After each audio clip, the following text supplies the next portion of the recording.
Good afternoon, ladies and gentlemen. My name is Kiana Wilberg, Senior Journalist of Kaieteur News, and you're tuned into a special segment of The Lall Show.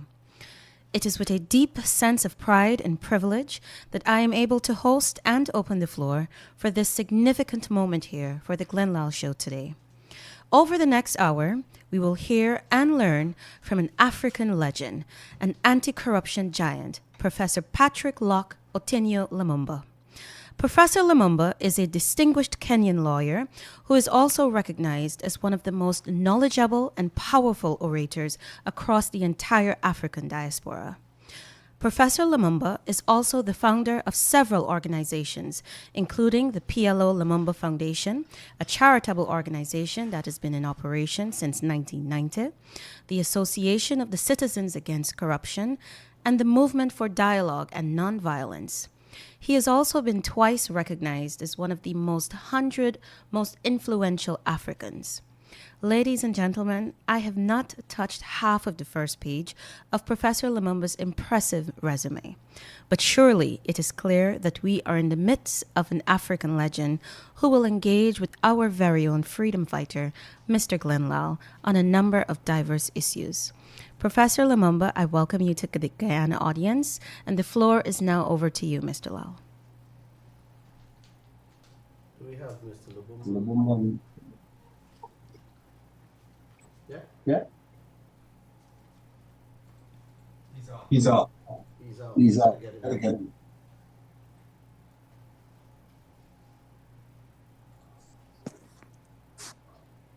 Okay, ladies and gentlemen, just bear with us for a few minutes. We are trying to reconnect with Mr. Lumumba.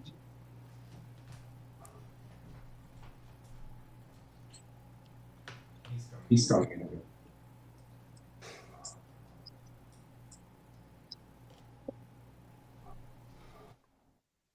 He's right. Get him there?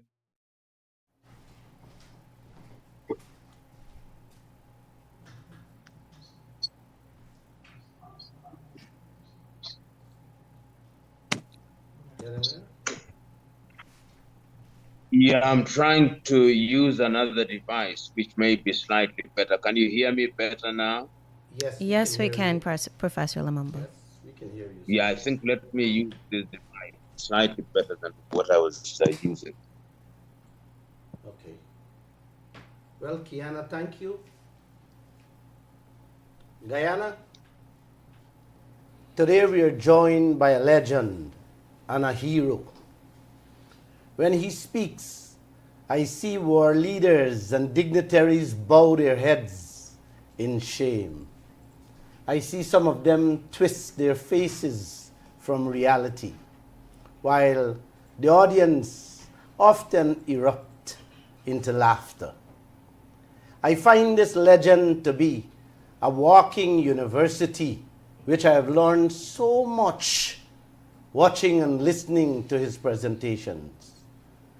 Professor Lumumba, it's a pleasure to honor you on this program that is dedicated to ensuring that our people benefit from our country's wealth. Thank you, sir. Thank you. Thank you very much for the invitation. Thank you.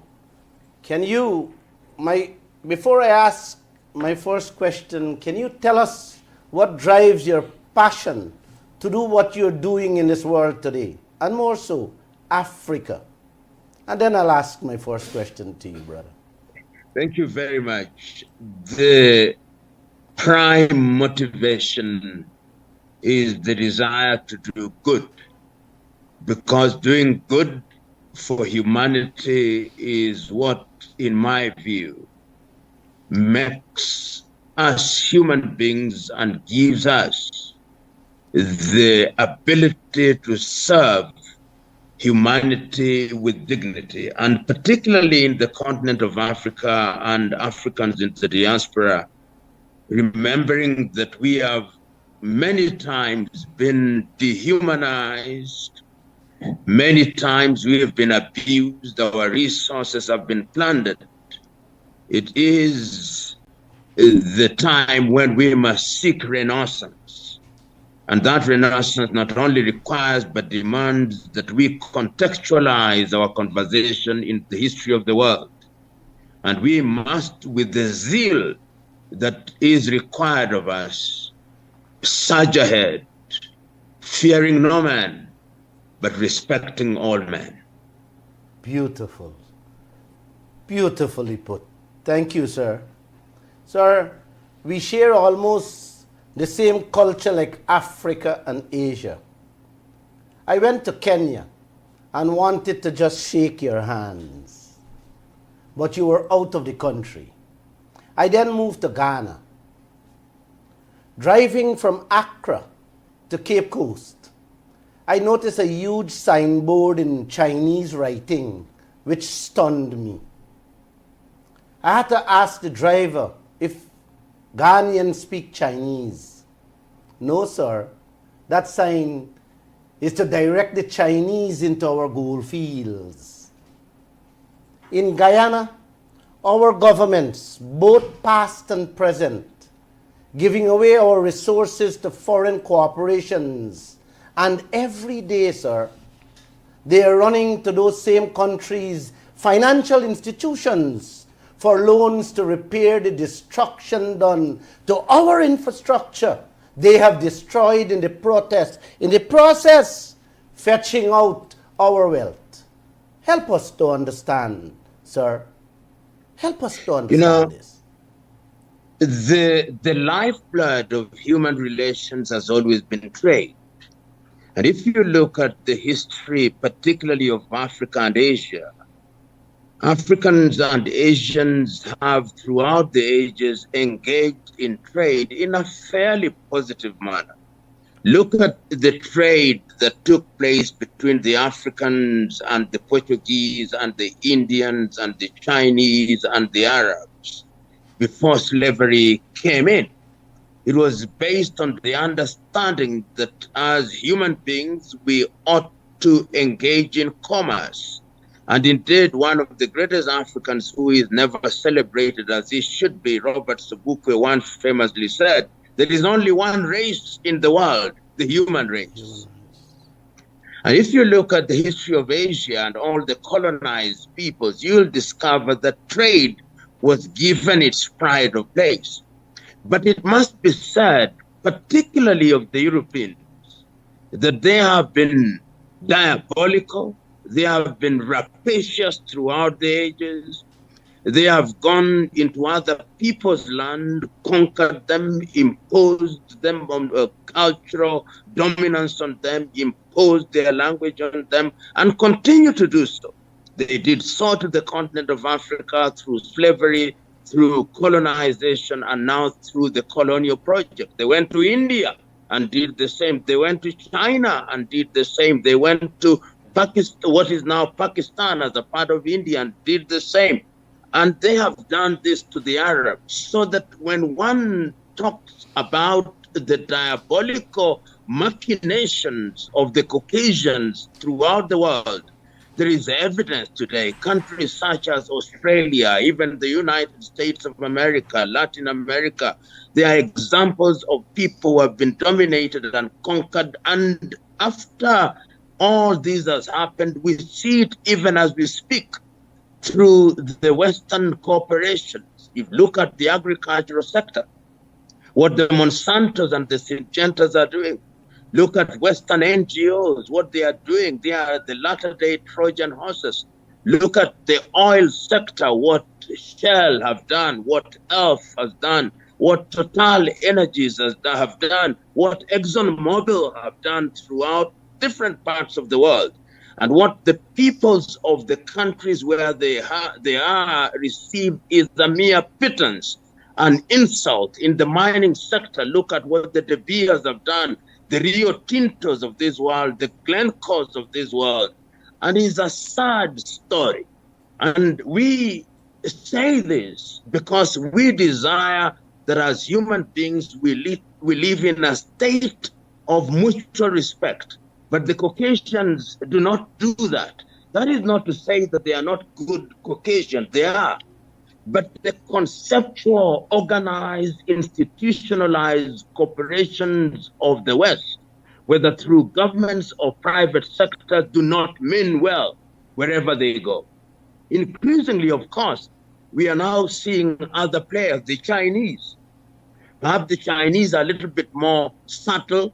They are not as covertly arrogant as the Caucasians are, but they are subterraneanly beginning to do the very same things, complete with cultural arrogance. And this is what annoys some of us, that throughout the ages, if you come to the continent of Africa, what Africa has given the world, whether they are in the diaspora, and what Asia has given to the world, has been compassion and love. But the reciprocation has been insult and abuse throughout the ages. And this must be condemned, and this must be fought, and this must be resisted, because the desire of the West as it is now, stated or unstated, is to continue the culture of dominance. And you see this arrogance on a daily basis. And this is something that is undesirable if we want to create a world where we are all equal. I hear you loud and clear, brother. To what extent do you blame our leaders for poverty? You know, most of our so-called leaders, I don't use the word leaders when I'm making reference to many individuals who occupy public office. And if I use the word leaders, it's in a very loose sense. In fact, I dare say that most of the individuals who occupy public space in many of our countries are misleaders, because many of them have been compromised. Many of them are not patriotic. Many of them do not have the interest of their countries at heart. Many of them are manipulated. Many of them are essentially fifth columnists whose only claim to fame is that they use their public office to do that which is not in the interest of the country. And to the extent that we too follow them, we are complicit, and therefore we are co-authors of our misfortune. When you see the activities of some of the individuals in our countries, look at a number of countries, what the West have done through, and I'm talking about the mining sector. Look at countries such as the Democratic Republic of Congo, which on paper is the richest country on earth. And look at the levels of poverty.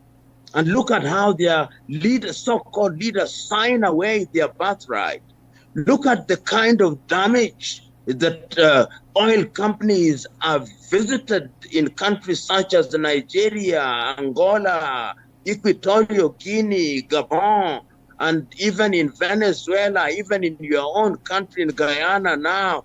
You can see what companies such as ExxonMobil are trying to do, and how they are trying to take away your natural wealth and patrimony for a pittance.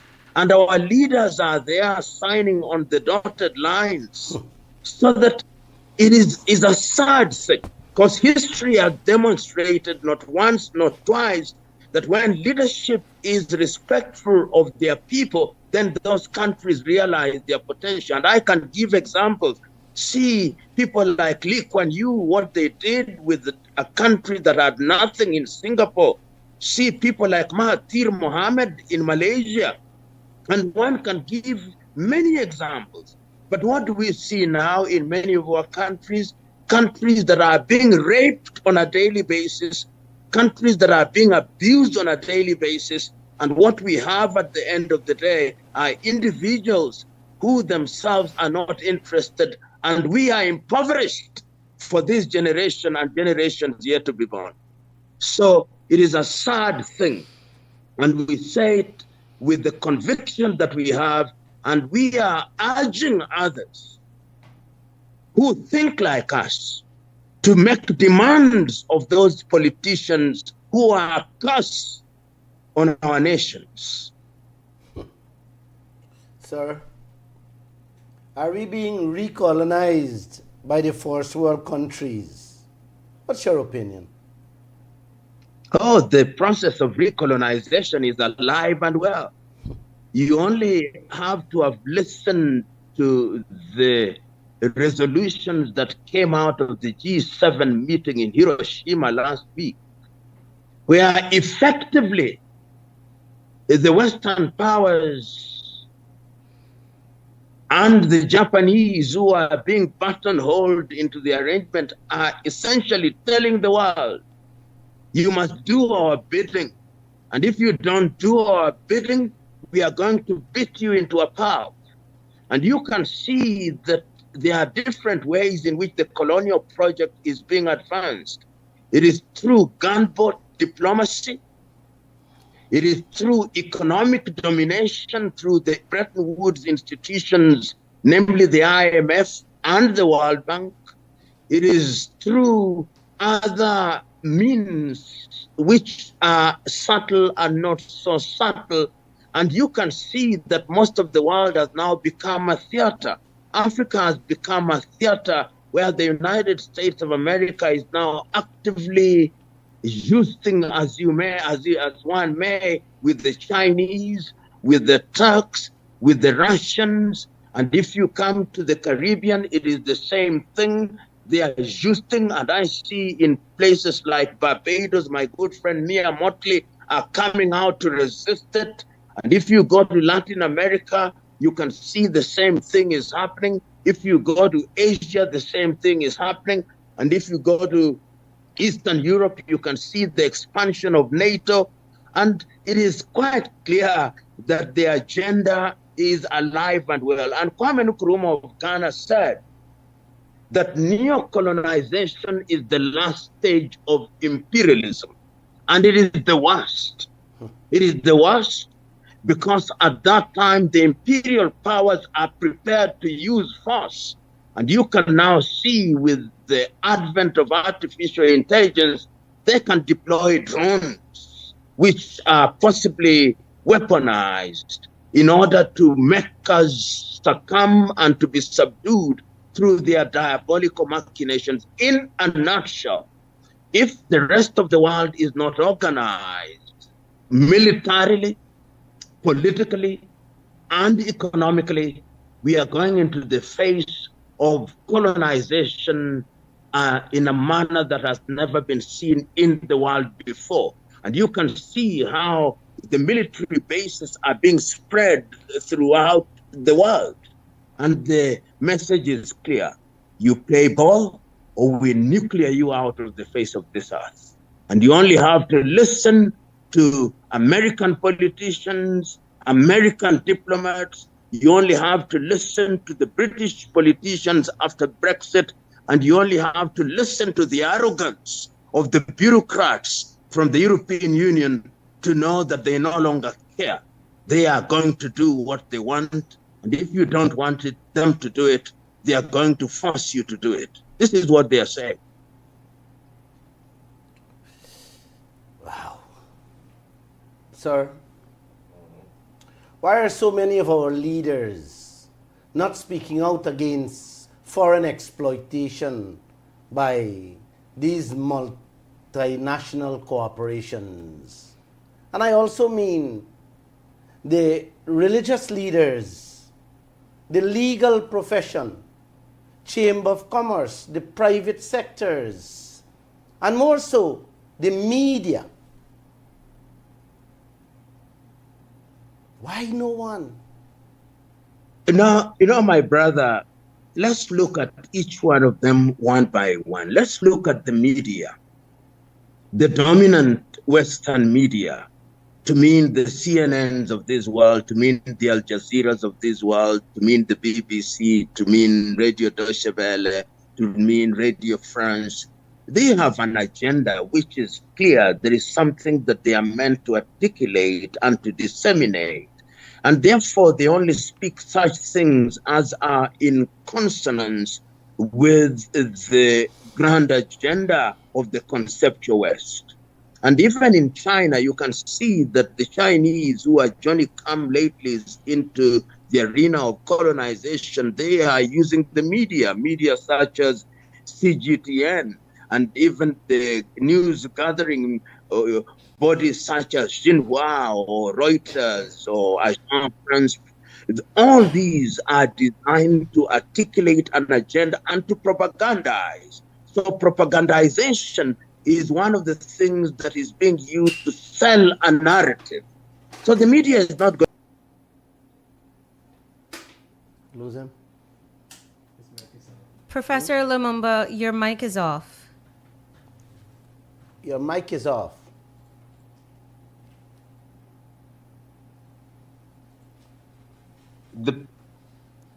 Yeah, he's back. You're back on, sir. We missed the private sector as we know it is also what, if you look at the world today, the Western private sector, and I want you to go into several sectors. Look at the pharmaceutical industry. If you look at the pharmaceutical industry and you see the dominance of Western pharmacies, and COVID did reveal the reality to us, then you can see the imperialism in the medical sector. Look at the agricultural sector and see what is being done by companies such as Monsanto. Look at the mining sector. And therefore, the chambers of commerce that are built around this is articulating what is in the best interest of the West. And if you look at even the COP in the arena of climate change, and you see the meetings and the discourse that is undertaken there, all the others from different parts of the world are merely playing the gooseberry, and they do not play a role that is pivotal in all these. But beyond and without blaming all these other institutions, the so-called global South must also organize itself. Part of the Achilles heel of the global South is disorganization. You will remember in the early 1960s, when the global South was a little bit more organized with what was then called the non-aligned movement, articulated and driven by people like India's Jawaharlal Nehru, Yugoslavia's Joseph Broz Tito, Kwame Nkrumah of Ghana, Gamal Abdel Nasser of Egypt. At that time, the non-aligned movement was a counterweight, and they were able to articulate issues politically, economically, and otherwise. Today, the global South is disorganized. And you will see, therefore, that economically, the dollarization of the world has made it impossible for countries to extricate themselves from the economic dominance of the West through the Bretton Woods institution. So going forward, it is important that there is organization. And I'm beginning to hear voices. I'm beginning to hear voices like in the Caribbean, people like Mia Motley are now coming out and saying this cannot be done. I'm hearing voices from the continent of Africa, individuals such as Paul Kagame are beginning to come out. I'm talking about at the political level. Outside of politics, I'm also hearing voices. And if you go to Latin America is a little bit lukewarm now. But people like Lula, one would expect that Lula would come out a lot more strongly. And one wants to see a congregation of individuals who are going to be the counterweight of this reemergence of imperialism, which right now is multi-pronged. We are not only dealing with the conceptual West, we are dealing with a power like the United Kingdom, which has moved out of the European Union and is trying to reassert herself by coming up through her former colonies. We are seeing a resurgent China. We are seeing Turkey. We are seeing the Emiratis and the Qataris, so that there is an onslaught. They are a group, a pack of hunters that are trying to hunt in Africa, hunt in the Caribbean, hunt in Latin America. And if we are not careful, they are going to subdue us. And this time round, it is not going to be easy. And they are going to ensure that we never rise again. So the time is now for a new movement to emerge. The time is now for Africa and Africans in the diaspora, for Asians and Asians in the diaspora to do what is necessary, not to oppose them for opposition's sake, but to engage with them with the firmness that will remove scales from their eyes and will melt the wax in their ears, that they are better able to appreciate that the long-term health of the world requires that we enjoy a symbiotic relationship rather than a parasitic relationship. Thank you for that answer, sir. Sir, what advice do you have for our local private sector, Chamber of Commerce, our local media, our religious leaders, and the legal profession, who is sitting back quietly, looking at the exploitation of this country, and they're silent? What advice do you give? There is a book which I commend to those who have not read it. It is a book by the South Korean Ha-Joon Chang. The title is The Bad Samaritans. And Ha-Joon Chang in The Bad Samaritan says, among other things, that what the Western world has done is that once they use the ladder to climb up to the mountain, they have thrown the ladder away and they do not want anybody to use it to climb up. And what they are doing is to make prescriptions for others which are merely placebos, not designed to cure anything. So what must we do? We must do what others did. And in the recent past, we know countries such as South Korea, Singapore, Malaysia, you must have an element of protection of your emerging industries. So that if an industry is emerging, say in Guyana, and is in the area of oil and gas, it will be necessary to engage with the major players, but on your own terms, a symbiotic relationship that not only guarantees, but ensures that there'll be transfer of technology over a period, that you enter into contractual arrangements which ensure that local content is given its pride of place. An arrangement that ensures that if it is oil, you refine it so that you get the benefit of the things that come out of it as byproducts. You don't send away the crude. There is value addition. So if you do that, then in the fullness of time, you will create an army of individuals who are grounded in the oil and gas sector. If it is in the mining sector, you do that. If it is the professions, you must also protect the profession and require those who are coming from outside to enter into an alliance with those who are the indigents of a particular country. So that if I were to come from the United States of America, you must require of me to enter into an arrangement with a Guyanese so that that Guyanese benefits from my expertise. And government must, in the nature of things, also enact laws that will create a facilitative environment that enables private sector in a small country to thrive. Because if you open Guyana or Barbados or St. Kitts and Nevis or St. Lucia to the mandarins and the piranhas from China and the United States of America, you will be swallowed whole.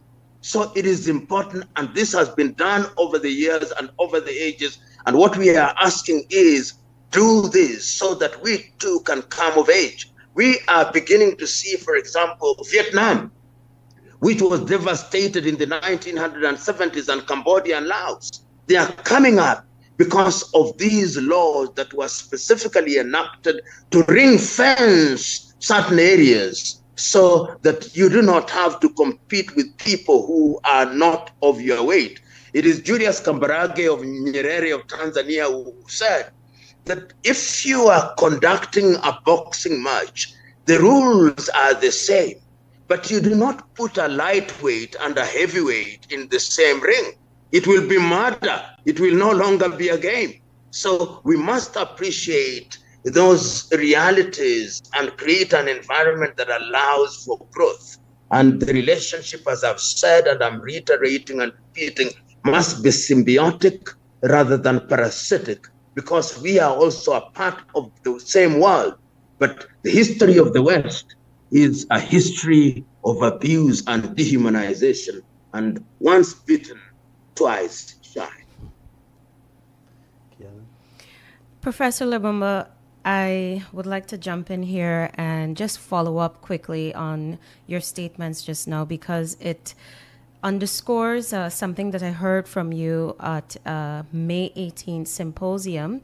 It was the 10th National Security Symposium organized by the Rwanda Defense Force. And you said citizens have a responsibility when it comes to politics and the leaders they elect. Can you expound a bit on this, please? Because you mentioned during that symposium that it is the right of citizens to make demands. Over to you, sir. You know, when you ask that question, I am reminded of the words that were spoken by the former president of Philippines, Corazon Cojuangco Aquino. Cojuangco Aquino said that if you have a country where the population is ignorant and you talk about democracy, that is not a democracy, but a conspiracy of fools. It is incumbent upon people and leaders to ensure that their population has information. Because when you have information, then you create civil awareness or civic awareness. And when the population is civically empowered, then they are capable of making decisions. And when they are capable of making decisions, they are capable of making demands. And when they are capable of making demands upon information, they'll make demands that will ensure that the quality of their lives is improved, whether it is in education, whether it's in health, whether it's in agriculture, whether it's in technology. And if that is the case, when they are called upon to elect their leaders, they'll elect their leaders on the basis of their agenda rather than on the basis of their ethnic extraction, ethnic extraction or corruption. And that is why I hold the view that the quality of democracy that a people enjoy is directly proportional to their civic awareness, which is founded upon knowledge rather than ignorance. Thank you, sir. And just finally from me, we're seeing across the world the rise of loans from China and the USA. How do we break this cycle of begging? If I understand you well, the world is no longer a unipolar world. You remember that after the collapse of the Soviet Union, the United States of America became the hegemon, and all the European countries then became America's lapdogs. Then suddenly China has emerged, and China is emerging in a very subtle way. It has become the factory of the world. It is engaged in the world with infrastructure, and everybody else is fundamentally gravitating towards China or gravitating to the United States of America. Russia lost her traction. But the question is that the kind of world that we want? And I hear the world saying, no, we want a multilateral engagement in the world in order to ensure that the Chinese and the Americans don't dominate us. And you can now begin to see the rise of organizations or loose arrangements such as the BRICS, which is bringing together not only the Chinese themselves, but is bringing together the Indians, the Brazilians, the South Africans. And as of today, I think there are almost 15 countries that have applied to join the BRICS, which is a good thing. Because I think that the Chinese have their own problems, but the Chinese are trying now to behave like gentle giants. They are saying, we are a giant, but we want to be gentle. You remember these words of William Shakespeare: you may have the powers of a giant, but do not use them tyrannously. But when you listen to the bureaucrats from the United States of America, first, what makes you unhappy is the sheer arrogance. The arrogance from the West is annoying. They proceed from the premise that everybody else in the world is a fool. We do not know what we want. We are little children to be dictated to. They want to choose who your friends are. They want to choose what you eat. They want to choose what you wear. And that I find annoying. And that I find unfortunate. The Chinese are a little different in this regard. They create the impression that we are in an embrace which is friendly. And that is what makes them a lot more appealing going forward. But even the Chinese, we must be aware of them.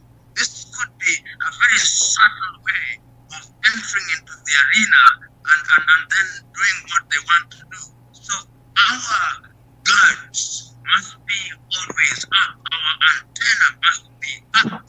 And that requires organization. That is why, for example, in the Caribbean, the CARICOM movement is important.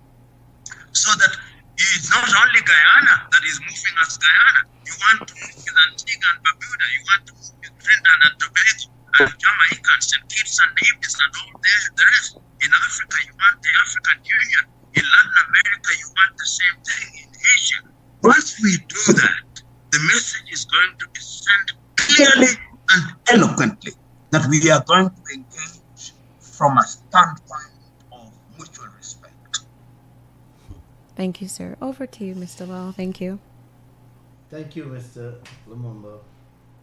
Thank you. Let me ask, what should the citizens do to ensure that they get better deals from the development of their natural resources? And how can they hold their leaders, yes, these leaders, accountable for good governance? You're an expert on that. You know, there is no one size fits all. So one cannot have a prescription that is uniform and universal. But there is one ingredient that I think is necessary in all these, that the led must make demands of their leaders consistently and firmly. And if there is one area in the world that has succeeded in doing this, is the Scandinavian countries. If you look to the Scandinavian countries such as Norway, Denmark, Finland, and Sweden, look at their levels of taxation, sometimes in the neighborhood of 52%. And if any one leader misbehaves, then they are punished. They are sent to jail. Because impunity is one of the things that makes us suffer. That you have these individuals who engage in what I call theft on an industrial scale. And once they have stolen our hard-earned taxes, which we pay to government, then we elect them into public office. What we must do is to punish thieves, to punish kleptocrats. And if we punish kleptocrats, then the message is sent. When we tell them that we want our taxes to be used properly, we want proper public transport system, we want proper education system, we want proper health system, then we will ensure that they do the right thing. And when we are called upon to elect them, we too must elect people. You know, one of the things that happens, particularly in multi-ethnic societies, is that we are quick to say, I'm going to elect one who is once from my own community. But what do you want? It is Chairman, I think it's Deng Xiaoping, and this was articulated by Lee Kuan Yew. He said what he called the MPC. When you are appointing people, MPC, M for meritocracy, P for pragmatism. When you want to catch a rat or a mouse, what you want is not a black or a white cat. You just want a cat that will catch the damn mice of the damn rat. Pragmatic. Then the third thing, honesty. Honest men and women. And it is not difficult to find honest men and women when you look. And you must have amores. In proper leadership, there must be taboos. The do's and the don'ts. Who is the Guyanese? This is the question. When you see a person from Guyana, what defines a Guyanese? What defines somebody from Trinidad and Tobago? So each one of us in our societies must be able to define ourselves by positive things. When we talk about Singapore, we know it is about hard work. It is about honesty. Each one of our countries must be able to say, I am a Guyanese, and if there is one thing that Guyana sells to the world, is that we do the right thing regardless. And if this is what they do, the message will be sent to the electorate. It must be taught in schools. What are we teaching our young men and women in kindergarten? Because it must start as nursery rhymes. And when they do it often enough, by the time they mature into high school and they go into the university, then it becomes their factory setting. The setting to do good and to do right, to be patriotic. This is what we must do. Oh, Guyana. How I wish I could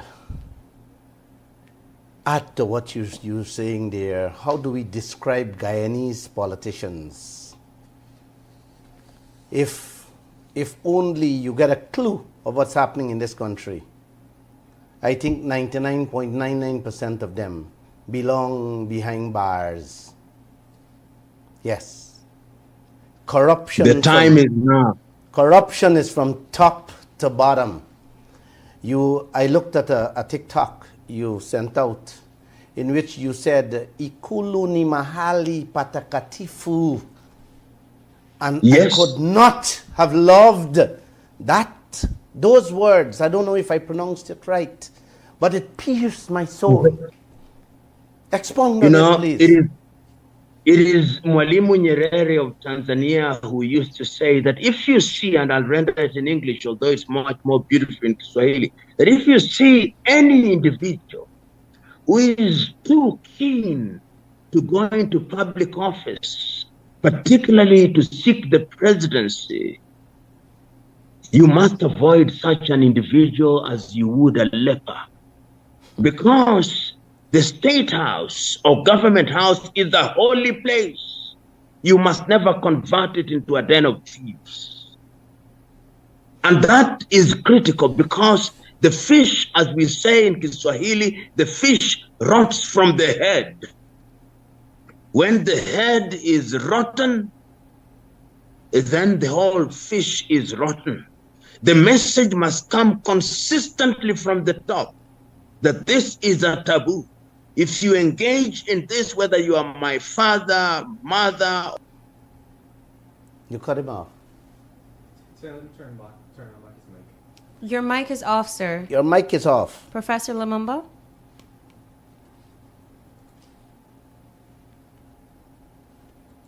Your mic is off. No, we can't hear you. It's Hear me now. Yes. Continue.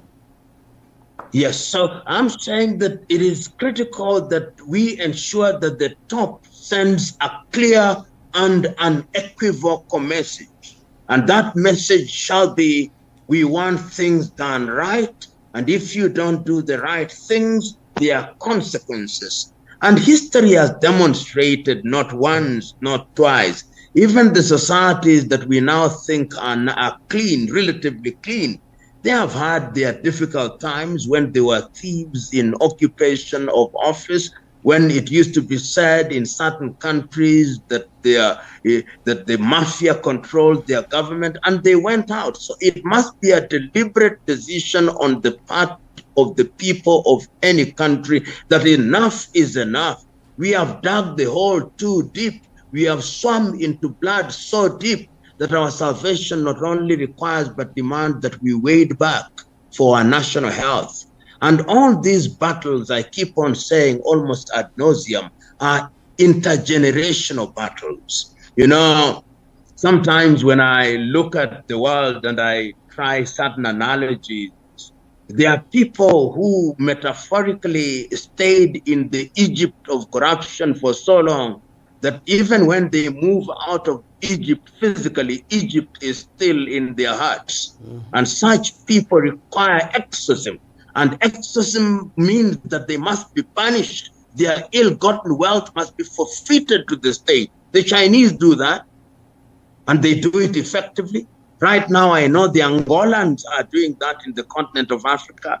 Right now, I know the Tanzanians are doing that in the continent of Africa. I know the Rwandese are doing it in the continent of Africa. I know Mauritius is doing it in the continent of Africa. And they are sending clear message that kleptomania and kleptocrats that they produce must be dealt with firmly, boldly, and unapologetically. Kiana, would that ever happen in this country? Only time will tell. Sir, sir. It will. Oh, it will. You will be shocked. There are nations which have waded so deep in blood, but at a certain stage, people simply say, enough is enough. But the voices of reason must keep on awake and alive, even when they cannot be heard at their most eloquent. They must continue to be heard. It is darkest before dawn. You are an attorney at law. Our country has signed a deal with ExxonMobil, one of the worst ever in the history of mankind. 2%, a 50% profit share after 75% comes out up front as cost oil before profit is being shared. Basically, we get nothing. Nothing. A new government, when in opposition, this present government, when in opposition, promised that when they get, or if they get into power, they will renegotiate this contract. Today, nada, nothing. They are holding on to this old biblical term, sanctity of contract, sir. As a lawyer, tell us, what's your opinion on sanctity of contract? Does that mean that circumstances, if it change, it stops you from touching that contract? You know, we must not use black letter law to legitimize the legitimate. We must not have laws which are purged of moral content. You know, the law can't be an ass. And we have seen illegitimate things made legitimate. Apartheid was made legitimate and legal. Nazi Germany was legal. And my own view is that if a contract is parasitic, it is incumbent upon the people of Guyana, by invoking the jurisdiction of their courts, and if they can't, they can invoke the jurisdiction of other international tribunals to ensure that that unfavorable contract is nullified. It is improper to have a contract which legitimizes theft. And I have some idea of the contract that the government of Guyana has entered into with ExxonMobil. It is theft, and it must be described as theft. It is incumbent upon ExxonMobil. The America, which is the home of ExxonMobil, would not allow such a contract to be signed in the United States of America. Exactly. And what must therefore happen is that the government and your parliament must come out clearly, and the people, civic organizations in Guyana must come out clearly and send a clear message to ExxonMobil. If it cannot be done in Guyana, you must also get attorneys in the United States of America to file suits in the United States, so that you enter into an arrangement that makes sense, which enjoins ExxonMobil to ensure, number one, that there is local content is taken care of, to ensure that the dividends are shared in an equitable manner, because in the early days, you may need their technology, and it also must ensure that that technology transfer will begin to happen within a period which is described. But if you allow yourself to go into these unfavorable contracts, you will suffer the fate of a country like Nigeria, which suffered under Shell BP for a very long time. You'll suffer the fate of Gabon and Congo, which suffered under ELF. You'll suffer the fate of Angola, which also suffered under ExxonMobil. And there are many stories. And remember, these companies, particularly in the oil sector, because they monopolize technology, they don't care. They don't have a conscience. They are there to reap and rape, and they must be stopped by clear and unequivocal voices. Remember that what they do with our politicians is that they buy them for a song. The politicians are bought for a song. They buy them apartments in Dubai and in Guyana and keep money for them in Panama and other places and buy them holiday homes in Miami.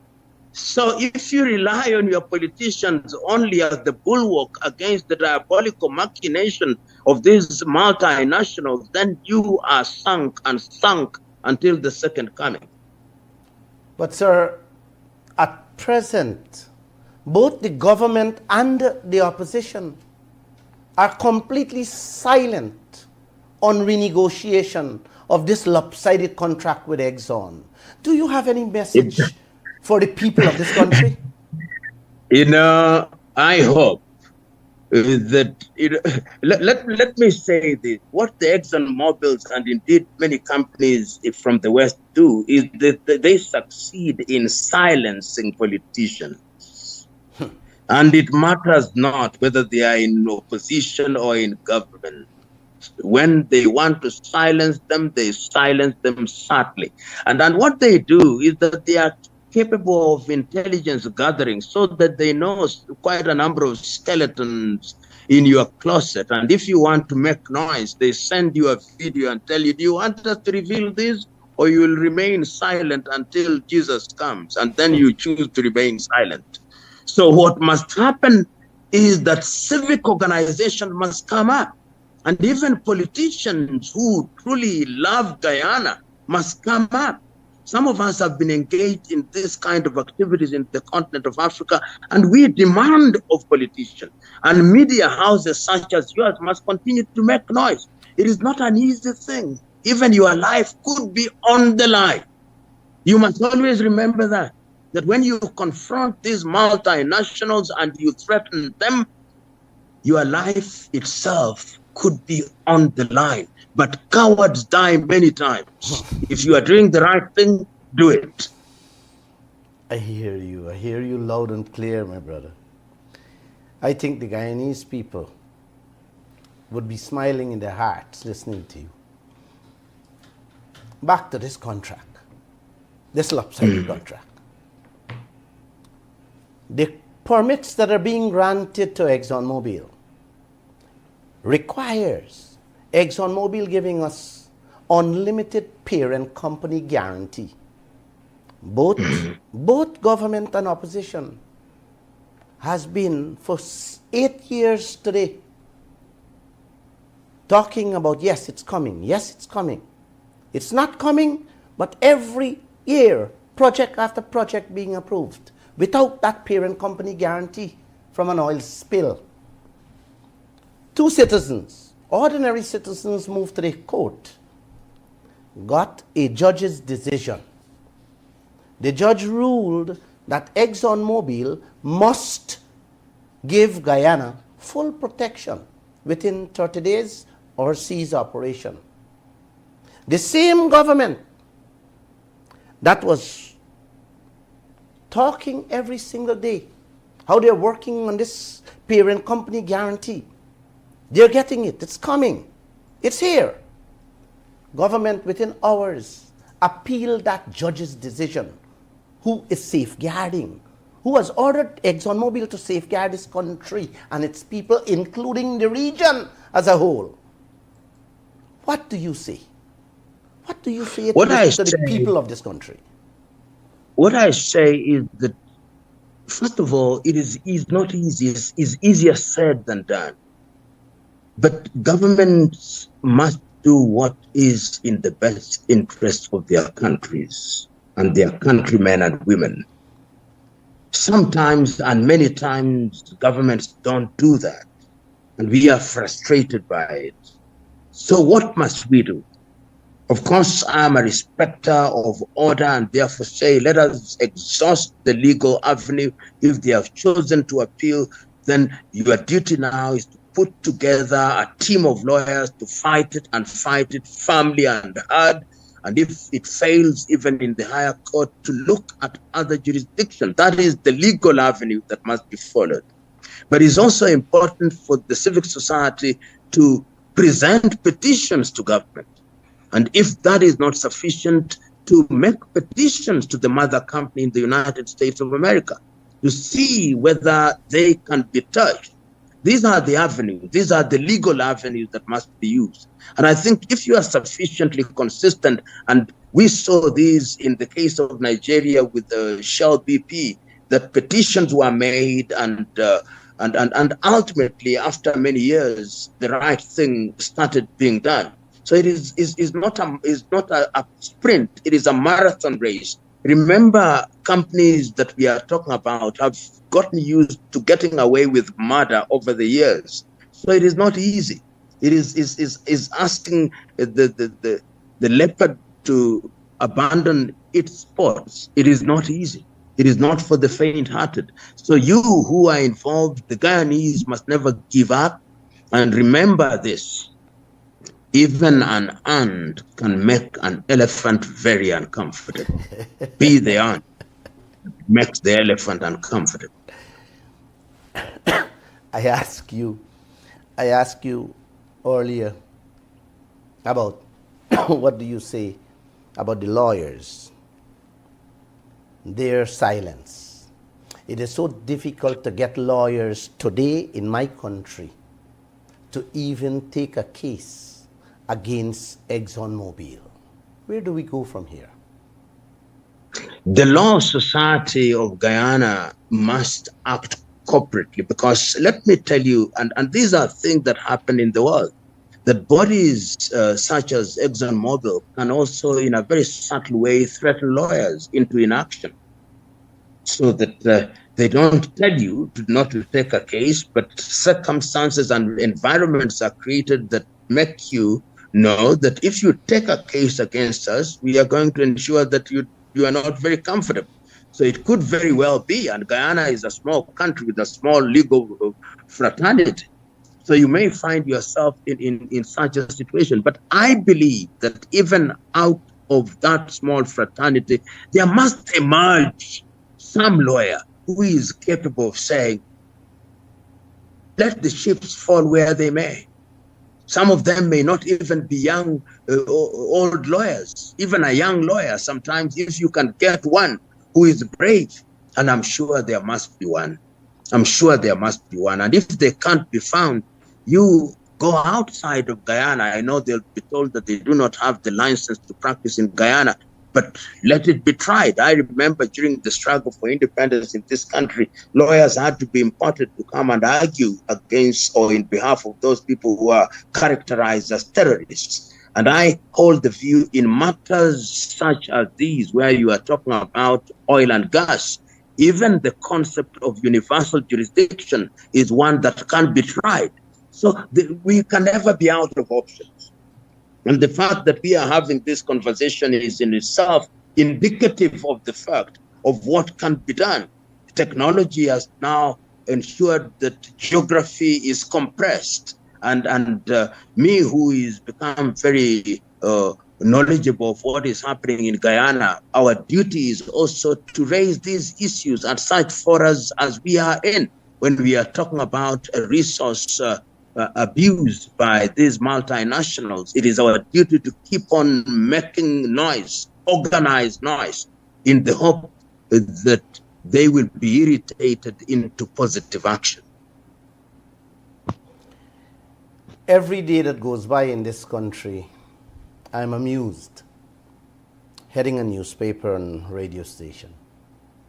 That contract is so one-sided, but it also comes with this 50-50 profit sharing, in which costs are being grabbed out, snuffed out, in which Commonwealth, for example, decommissioning costs is a great bit, keeps coming out from every project every year in the hundreds of millions of American dollars. Commonwealth puts out a statement that says oil producing countries must take note and look at the decommissioning cost, because these oil gangsters can move from hundreds of millions to billions. When that question was put by my reporter to our president, he asked my reporter if Commonwealth named Guyana. What do you tell me? Help me to understand. Tell this nation. The question of sovereignty is one that you can never explain away. Right now, I'll give you an example. Right now, as I speak, the government of Botswana is renegotiating a contract with the De Beers. And the president of Botswana has insisted that the amount of revenue that is generated must be shared in a manner that makes sense. You can see in that case that there is commitment by the government. And it is true that the president of Guyana or the president of Guyana will say, this is my country. I don't want anybody to interfere. And you can't quarrel with him on that. Say, what role has the common? On that, I agree with him, on the question of sovereignty. But once you have talked about your sovereignty, use it for the benefit of your people. This is what we are saying. So what you must do is to, sometimes I think, and I am not saying that this is the case, that some of these individuals may have been boxed into a corner and they are so uncomfortable that when you ask these questions, it's not as if they don't agree with you. They actually agree with you, but they are victims of the unknown, because these multinationals are capable of tying you down in a manner that they don't give you wiggle room. And it is therefore important that other support institutions, such as the civil society, such as parliament, such as the media, such as the chambers of commerce, say what the president cannot say. The president's hands may be so firmly tied that when you are interviewing him, there are people who are waiting for the result of that interview and tell, oh, this is what you are now saying. And you know what we did to you? We just forgave you your debts as a country, and you are up for the next election. Many of these individuals are looking up to the next election, and they don't want to irritate those people who may be important to them in that electoral exercise. So it frustrates you. It frustrates people of goodwill. But I think that it is important to have the backing of all these major players.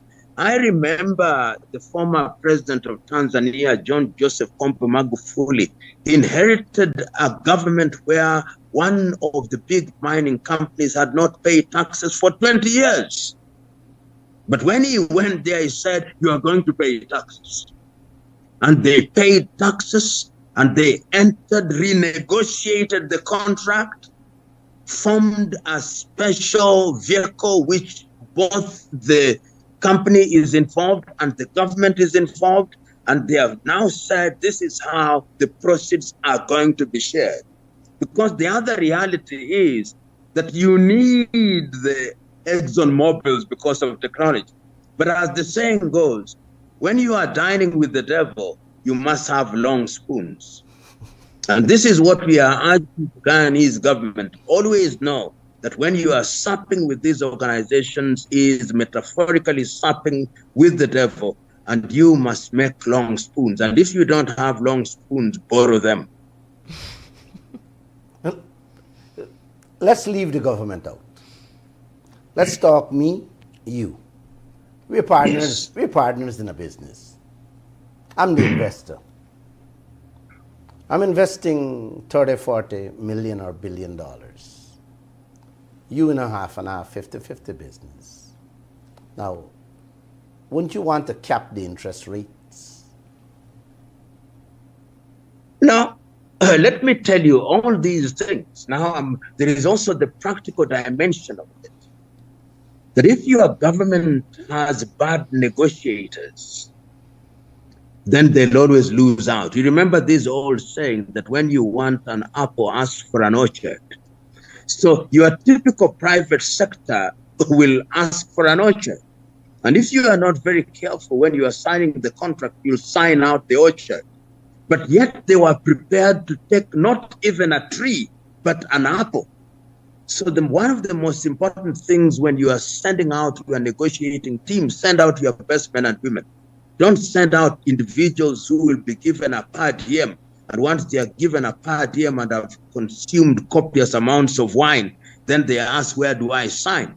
And many countries in the global south find themselves in that situation. And these private companies, these multinationals, will come with a team of negotiators, even 90 of them, and you have sent only 2 individuals. You can't compete. So going forward, it is also important to ensure that you have sufficient expertise so that you and me who are negotiating even on matters as not mundane, matters as important as interest, hedging, and all those things that are critical to contracts, you make sure that they are there. Even on the question, in the event of a dispute, where do you have the dispute resolved? Do you have it resolved in Guyana, or you have it resolved in the United States? Which currency is being used? Recently, I was involved in negotiating a contract for a company which was in Liberia. And they brought me a contract by a Chinese company, and they said in the event of a dispute, the dispute will be resolved in Beijing. I said, no. The thing that is happening, all the business is in Monrovia, and the dispute will be resolved in Monrovia. And we changed the contract. If we had not looked at it, we would have said Beijing. But when you are doing these things in Beijing, that is the home of the hyenas. They'll eat you alive because that is their territory. So sometimes we blame these multinationals, but they also take advantage of our own weaknesses because we don't present our best and we don't put our best foot forward. And sometimes governments are also desperate. You find yourselves in a situation where you want money, and some of these fellows are going to tell you, you must sell us concession for the next 27 years, and then we are going to give you money to build roads and to finance your hospitals, finance your agriculture, so that you look good before the electorate, so that you are elected. And when you are elected, we know our interest is being protected. So there is a myriad of issues. And you being a seasoned journalist, you know that these things are very highly nuanced. And it is our duty, therefore, to ensure that we safeguard our countries so that we are not beholden to these individuals because of the next election, but we are protecting our patrimony for the sake of the next generation. I hear you loud and clear. Remember, we are talking as 2 brothers. We are not bringing in government here. We have a bad Absolutely. contract. We have a bad contract. Insurance protection is a problem. We have decommissioning, an issue. Capping of interest rates is an issue. Now, let's talk like brothers. I am spending. Don't you have a right to see the expenses? Come on. Of course. Come on. And when you ask for the expenses, you're being told, well, if you get these expenses, you will nitpick on it. This is what is being told to the media when asked about monthly expenses from oil companies How do you respond to that? My view is, and this is now in the realm of the law of contract, that when you enter into a contract, the contracts are entered into on the basis of utmost good faith, particularly when there are contracts that deal with public resources. They must therefore, in the nature of things, be in the public domain. So that if there is a public portal or a government portal, for example, the website of the relevant ministry, the ministry that is in charge of petroleum, all these contracts should actually be available on their portal for public scrutiny. And if they are not available, if your law allows, and even if it does not, it is important that you try it out in court and say, we want this information to be in the public domain because this is our patrimony. And that we call them contracts uperimae fide, of utmost good faith. And some of these, of course, companies will redact certain things so that you don't see the most important things are redacted. And that, once again, as I said at the outset, depends on the quality of the legal service that you have. When it's a governmental contract, what would the Office of the Attorney General have done?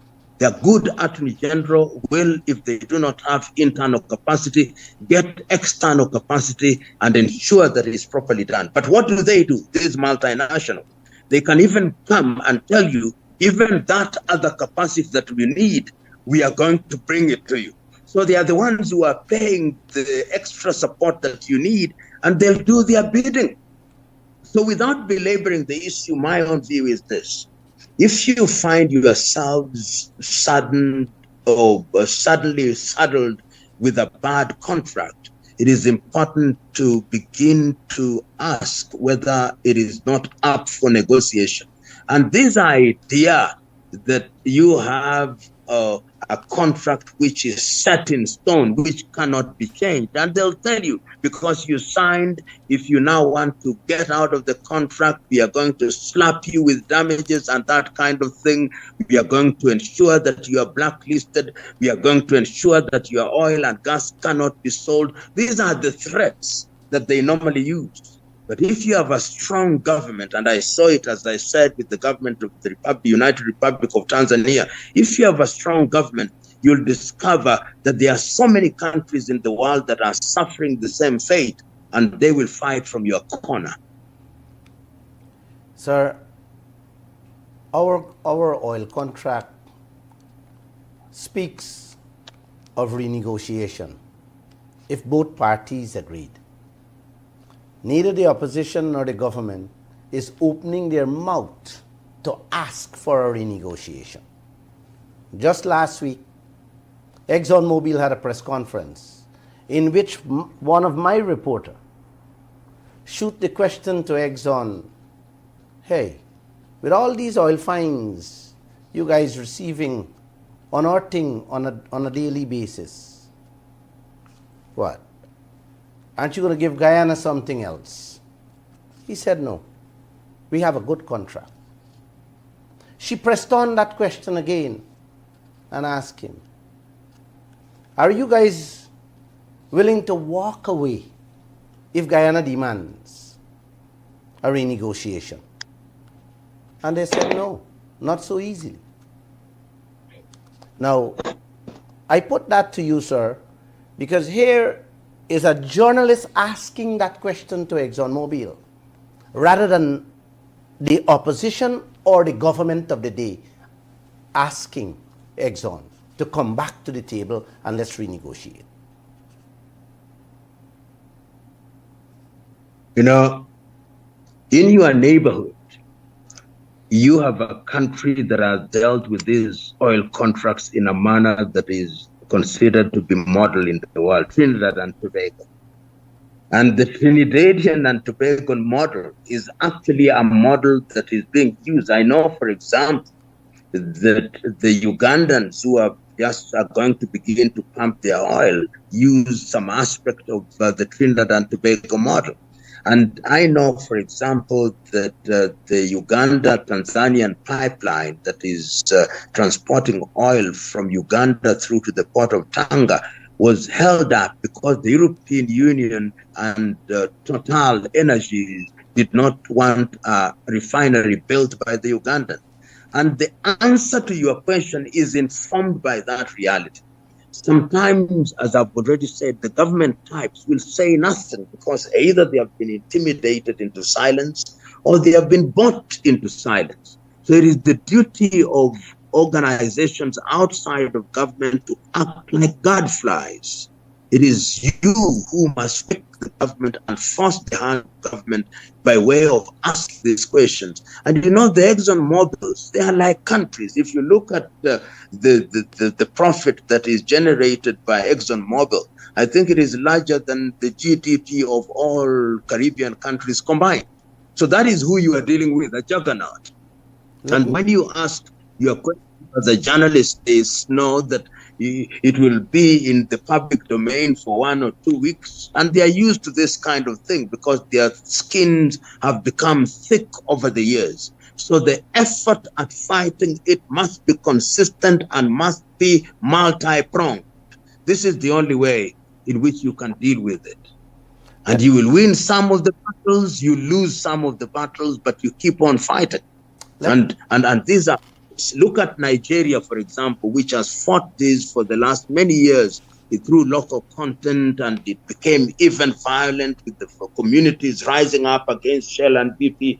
So one does not want it to degenerate into that. One wants to ensure that it's done in a civil manner using all the legal arsenal that is available for purposes of achieving the desired result. Sir, let me put it this way. The contract that sits with us today, what we are receiving on a quarterly or a yearly basis cannot compensate for the damages, a 1/10 of the damages being done to this country. Now, where do we go from there? We are looking at more destruction than development of a nation with its resources. What do you say to that?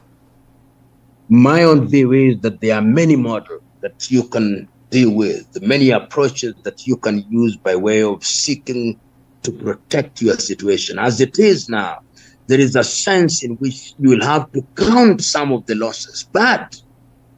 And I would urge you to guide individuals to see what the Ogoni people in Nigeria, and during the Ogoni struggle by Ken Saro-Wiwa, who was ultimately killed, he went into the Delta region in Nigeria and raised the awareness of the people.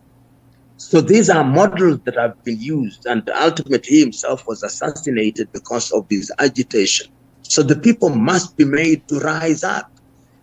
I've already given you the example of what is happening now in Botswana. I've already given you the example of what is happening with Glencore. You know that suits have been filed against Glencore, and they have been going around the world making ex gratia payments. So I think there is no shortage of examples, and the best that some of us can do is to simply point you in that direction in the knowledge that we must act beyond lamentation. And the other truth is that if you want 10, there are times when you must be satisfied with 6, because you are also dealing in a world which is very highly nuanced. And you are operating in an environment where some of these individuals also have a cartel. So that if you wrong ExxonMobil, you may discover that no other oil company will come into your arena because they control the technology. And you have seen the way they have dealt with Russia as a result of the Ukraine-Russia war, that they can even put the mark of Cain, metaphorically speaking, upon your head, that you cannot sell your oil. These are the realities. And you may be shocked. The more you do what you are doing now, you are energizing politicians. And I won't be shocked next week if you have a Guyanese politician say I'm now going to be the champion for this particular thing, so that he or she becomes a crusader to ensure that ExxonMobil does the right thing, that is in the best interest of the people of Guyana, that is also in their interest as investors. That also must not be forgotten, that they are also in it to make money, but they must not make money that is usury. They must not make abnormal profits. They must make profits, but make sure that they don't kill the goose that lays the golden egg. Oil companies, when they enter many countries, especially third world countries, they leave them worst off after they would have taken out their assets. They have just entered Guyana. And the point I want to get clear to you is that we are heading worst off as the day goes by, meaning they're plundering our resources, and we are going into debts. Every day that passes on, we're running to the bank to take loans to correct and fix the destruction of what's going on with the oil operation in Guyana. So, in short, what we're receiving at present and what we will be continuing to receive with this deal, it's not helping or putting Guyana nowhere. So I just want to get that. But see, the reality is this, and I said this at a meeting. If you allow yourself to be boxed into a little corner, you will be eaten alive, and that is why governments have an obligation. And in a matter such as this, where we are dealing with a national asset or a national resource, there is nothing called opposition or government. Every Guyanese has a duty to do that which is in the interest of Guyana. And to me, Dr. Glenn, what I would tell you, you are playing your part. You are playing your part by putting these things in the public domain. That is the contribution that you can make, and you are making. And you never know the straw that will break the camel's back. You continue doing this, continue raising it, and urge others to continue raising it. Because Guyana, coming so rather late into the arena of oil and gas, has many examples to learn from. I've already told you of the Trinidad and Tobago model. I'm aware of models, the Norwegian model. You know, the Norwegian sovereign fund that comes out of oil and gas is in excess of $1 trillion United States dollars. So there are examples of how oil as a resource has been used. Qatar is another example. Sharjah, or rather Abu Dhabi, rather than Sharjah, Abu Dhabi, Bahrain. There is no shortage of companies or countries which have interacted with international oil companies and have ended up using that resource and the proceeds of the resource in a manner that has lifted their countries in an unprecedented fashion. And they are now smiling all the way to the bank, even in countries such as Equatorial Guinea, where the income distribution is not as good as it should be. But you can see what is being done. Even in Angola, although the price of oil has gone down, but when Sonangol was at its very best and they were dealing with the same ExxonMobil, the economy of Angola grew exponentially, and the National Sovereign Fund also did grow, whether, of course, there was some corruption in the arena. So you are in a stage where you have no shortage of good examples to look at. Venezuela has had its problems, but I now know, for example, per capita, that Guyana has more oil per capita than any country on earth. Thank you. So that being the case, it is your politician and your Guyanese pride to protect this patrimony and to protect it jealously. So thank you. You had dinner? Yes, I have to go now. Oh. What time is it now? What time is it now? What time is it now? It's going 10 o'clock our time in the night. Can you give me a quick answer to the last question? We here in Guyana like many parts of Africa, are polarized by ethnic relations and politics. These divisions are exploited by foreign investors who want us divided so that they can cart off our wealth. What advice do you have for us to overcome this division so that we can speak with one voice? And the person who put it so very well was Tanzania Julius Kambarage Nyerere. Said, when you find yourself in a society where there is diversity, you must emphasize the things that unite you and de-emphasize the things that divide you. And remember that it is in your unity and diversity that you achieve what is in the best interest of everybody else. And that it is incumbent upon those upon whose laps it falls to lead their nations to only appeal to one thing: nationality and unity in diversity, because that is the only medicine which, upon being swallowed, cures all ills. If you allow ethnicity and religion and other divisions to stand in your way, then you are setting yourself up for the slaughter. Mr. Lumumba, your words today have shaken the foundation of this building. Thank you. I hope. God bless you. I hope. And I wish you guys well. I hope.